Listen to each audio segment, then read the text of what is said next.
Ladies and gentlemen, boys and girls, welcome back to the channel. It is 5:35 a.m. East Coast time. It is Monday, August 5th. Happy Monday, the best day of the week. Time to start the week off right. Time to get a whole new, fresh start on the week. Be productive, make something happen that was not supposed to happen, whether that's doing extra at work, getting that promotion, quitting your job, starting your business, whatever it might be, starting your DFS content career, whatever you want to actually do. Start it off fresh, new week. We're actually starting, this is the first Monday of the month as well, so there you go. Anyways, welcome to the channel. If you're new here, my name is Sal Vetri. I cover daily fantasy sports in the NFL, NBA, MLB like you're seeing right now, WNBA, which is off tonight. We'll be back at that tomorrow. And yes, I'll probably be doing an NFL video for the showdown slate next week. And 50K to first for preseason. Yikes. The DFS support is booming and growing quickly. But we're going to cover this, I believe, 12 to 13. Might be 13 game slate today. I think it's a 12 game slate today in the MLB. I have 4 to 5 early pitching interests. And again, those are subject to change as it's only 5:36 East Coast time, which is 12 hours until lock, 11 and a half hours till lock or so. So yes, those are subject to change, but let's get into them. Before we do, a couple of things to kind of house clean. If you could hit the like button, if you could hit the subscribe button, helps this channel grow, helps me reach more people. I have linked down below the link to sign up. About 100 or so or a little bit more people have signed up to get notified of the NFL DFS course that I am creating. All you have to do is link down below. It says get updates about the course. It asks you to put your email in. I'll never send you spam. All I'm going to do is tell you the course is ready, the course is done, this is what's in the course. Do you want to buy it or not? Here's a link to buy it. That's pretty much all it's going to be in there. I am about 80% done with the course. You can see that video is actually uploading. I was going to show you a little bit about the course, but on my Twitter, linked in my bio on my Twitter, there's just a screen grab of everything that's in the course in terms of the topic sections for the NFL DFS. That's probably going to be out in 2 to 3 to 4 days at most. I will be promoting that in the videos, but yes, you can sign up to get notified below. There are also some other things below, including Patreon. You can go to Patreon. You can see the video on my Patreon page, which tells you all about what my Patreon is about. You can get my MLB articles there. You can get my NFL content. NFL is going to be the biggest package that I do. You can see all the stuff that you get for the package. It's linked in there. That's just exclusive content because people wanted more of my content, and I just couldn't make extra videos later in the day, but I can do other things like live streams here and there. I can do other things like daily articles and projections and whatever it might be. So that's where all my extra stuff is. It's all linked down below. There's some free stuff down there too, like handouts, strategy guides, whatever it might be. So appreciate it. Let's get into this now. So again, likes, subscribes if you can. If you're new here, welcome. If you're a returning subscriber, you rock. So we're going to start right off with Lucas Giolito. He's facing the Detroit Tigers, who once again do not have Nick Castellanos anymore. He is now a Chicago Cub, and he was probably the best hitter in that lineup. The best hitter in this lineup is now default to, Candelario or Jacoby Jones, which is just disgusting if you actually think about that being your best hitter in your lineup. That probably wouldn't even be a starting player on the New York Yankees, on the Astros, on any of those teams, which is really sad to actually say. But I'm going to take Giolito against this team. He's $11,000 and he's way too cheap. I saw that price tag, I saw the matchup, I saw that it's Lucas Giolito and his 29.9% overall K rate, his 3.89 Sierra. He's only giving up 29.9 hard hit percentage, the second lowest on the slate. And pretty much is the lowest on the slate. If you take out kind of Aaron Seaval's one start this year, he has a lower hard hit percentage. But if we're talking about decent sized samples, he has the lowest hard hit percentage on the slate, gives up no power to lefties, some power to righties, a 149 ISO. But now he has the luxury of playing this Detroit Tigers team that strikes out 26.6% of the time, the second highest on the slate against right-handed pitching, and they only have a 152 ISO since the start of June. And I can almost guarantee that ISO is going to come down when you have Nick Castellanos, your number one power hitter, most likely now gone from the team. So yeah, Lucas Giolito at $11,000 makes a lot of sense. He goes on average 5.91 innings pitched per start. That's in an average start. There's no pitcher today that really blows away the competition in terms of how deep they go into the games. Mike Minor goes the deepest at 6 1/3 innings pitched per start. You get a bunch of other pitchers that are averaging pretty much 6 innings per start. And now Giolito's matchup is not average. It's well above average for him. So I expect into the 6th, into potentially the 7th. I would expect into the 7th today, to be honest. His only downsides are that he walks, 9% walk percentage. Detroit's in the bottom half of the league in terms of the amount of walks and pitches that they see per at-bat, which is great for a guy who has high strikeout stuff and a little bit higher walk percentage, because that's kind of limiting your ability to go deeper into the games. Well, now we know that this team is going to swing at pretty much every single thing, which should limit some of the walks, which should allow Giolito to go even deeper into the games. It's a no-brainer for me. $11,000 is probably close to $1,000 too cheap. $12,000, I'd still be playing Giolito today. You can call me crazy, but there's about 3 pitchers that are $7,000 or below that I think are in great spots today.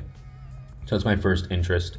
I said there was 4. I said potentially 5. I'll get to that potential 5th person at the end. We'll cover the 4 interests as of right now. Once again, I'll have an article on Patreon later today, as well as this stat sheet. The article is going to break down my top pitching plays that I'm going to be playing, secondary options that I think are viable, my top stacks that I'm going to be playing, secondary options that I think are viable, fade options, leverage plays like sleepers or high risk but can win a tournament, and then also lastly, I'll give one-offs, usually 15 or so one-off names that I think are in a good spot to hit a home run or at least produce really well based on their matchup. Individual names if you need a one-off bat or a couple one-offs. So the second guy I'm interested in, all the way down to $7,000, Spencer Turnbull. Faces the White Sox today. It's the opposite side of this matchup. I usually don't like pitching 2 pitchers in the same game because then you automatically lose the 4-point win upside. But Turnbull is $7,000, and I really don't understand the price point. 25.6% strikeout stuff against righties. He'll probably see 6 to 7, or probably 6 true righties in this lineup, and then you'll get 2 switch hitters and 1 lefty in John Jay. That's completely fine. He does strike out.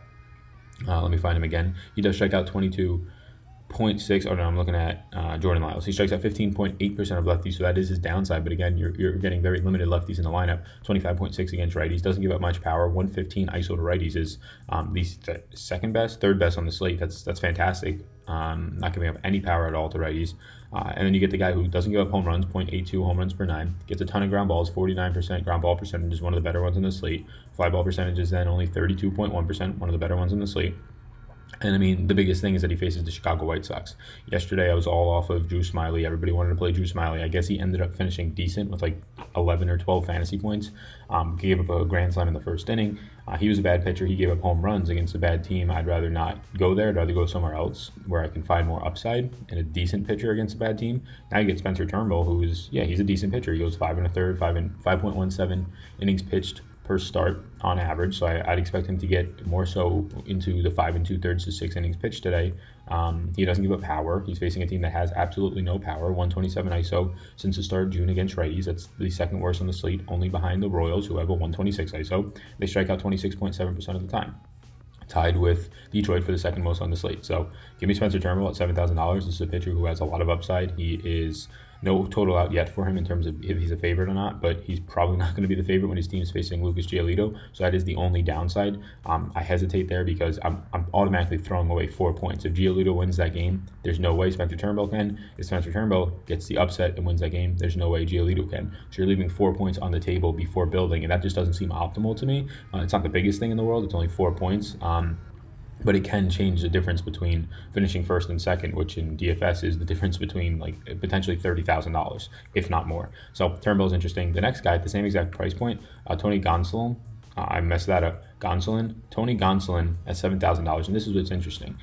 They're at the same price, so usually ownership is going to tend to go to one of those players. I'm very much hoping that it goes to Spencer Turnbull, because then I could just easily pivot at the same exact price point to Tony Gonsolin. Whether it's DFS providers like myself, whether it's just human nature to just pick one player and everybody piles onto them because everybody starts to talk about just one of those players, not both of them. I think that Tony Gonsolin is probably in the worst spot just because how bad the White Sox are, but the St. Louis team is no better.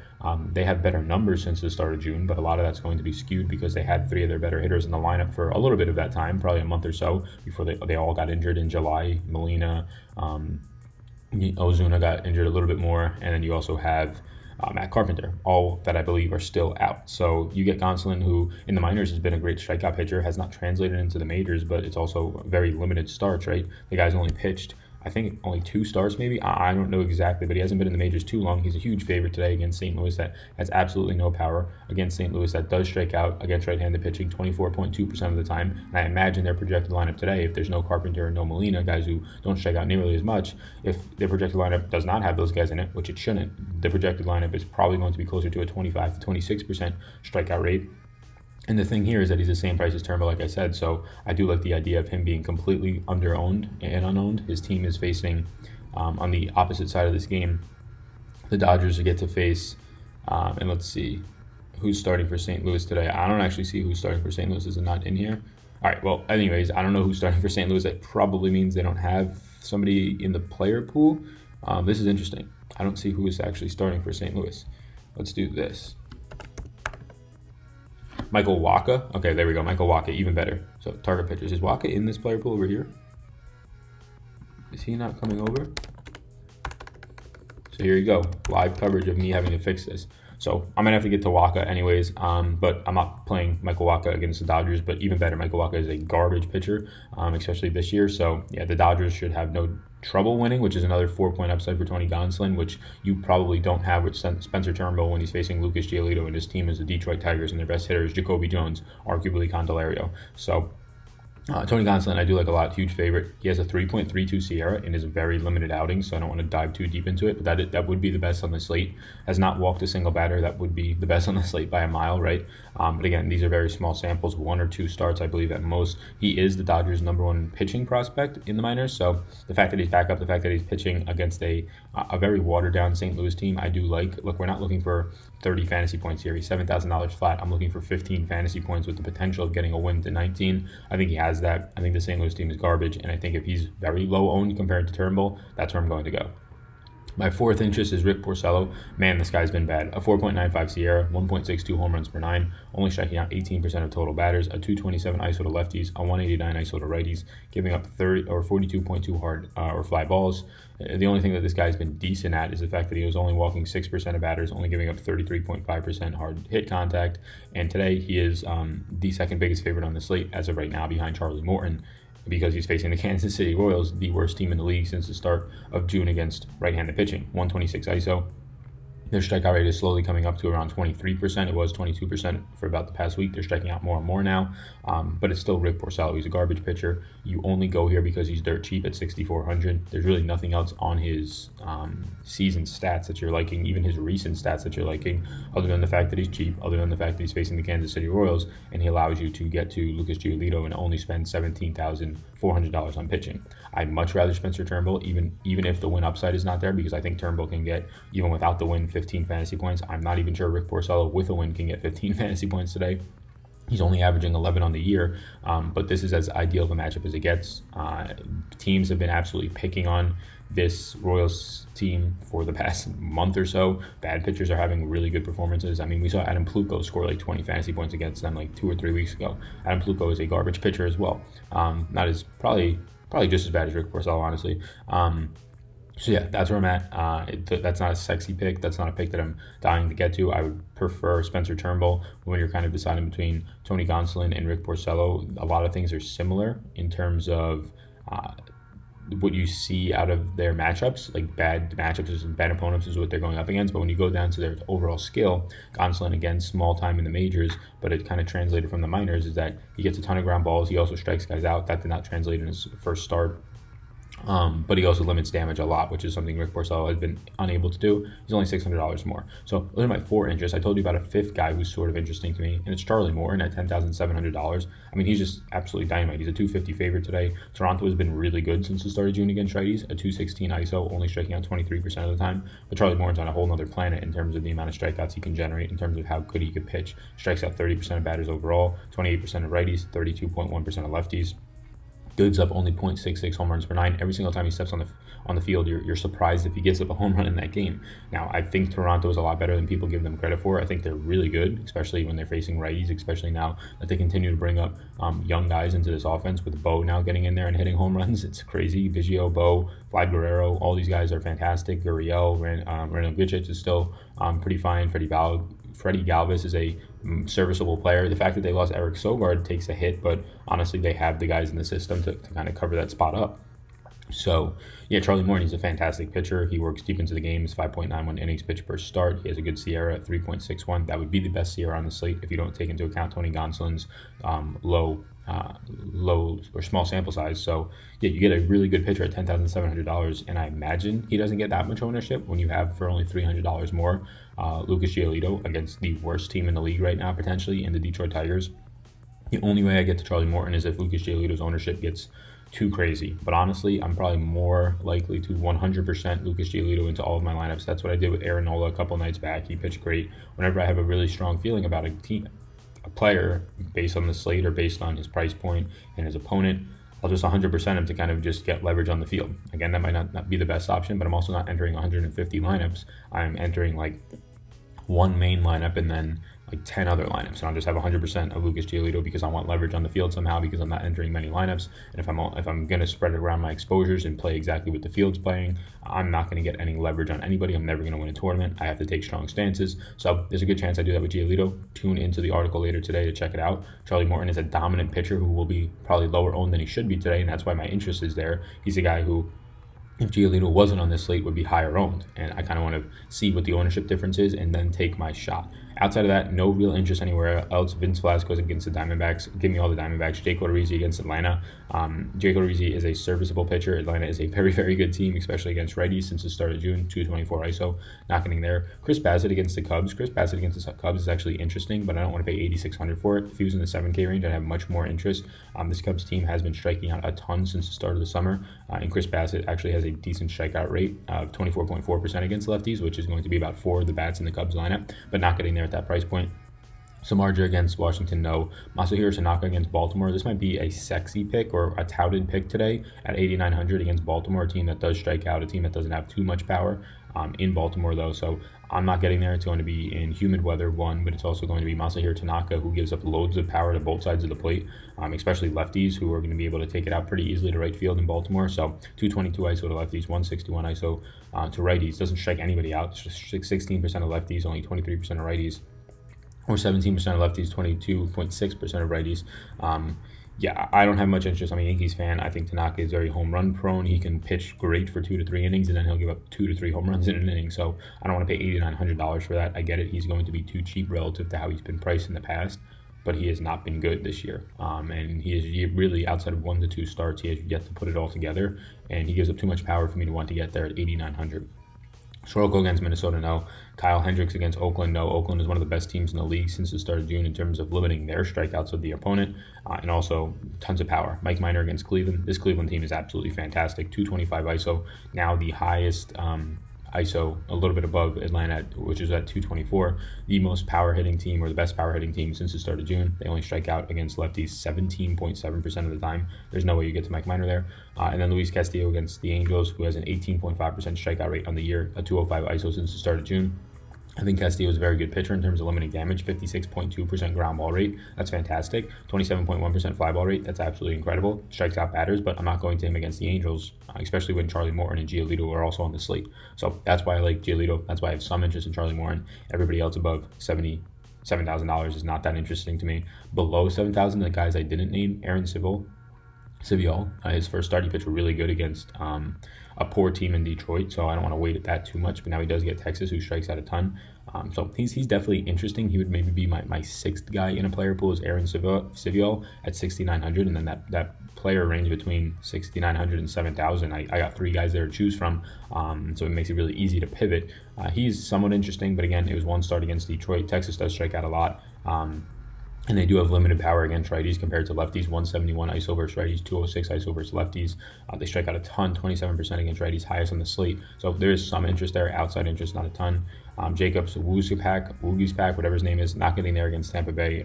Not that great of a pitcher, gives up a lot of power, not as much strikeout stuff. Same for Merrill Kelly against Philly. We talked about liking Rick Porcello a little bit. Honestly, whether it is a 4-person interest, whether you add Charlie Morton and Aaron Civil to get to 5 or 6, the least interest I have is going to be in Rick Porcello today. I just think he's that bad.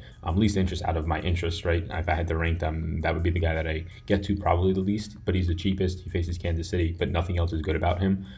This is honestly probably the best spot for Kansas City, or one of the best spots for Kansas City as an offense, so you can look at it that way. I don't want to get to Rick Porcello there.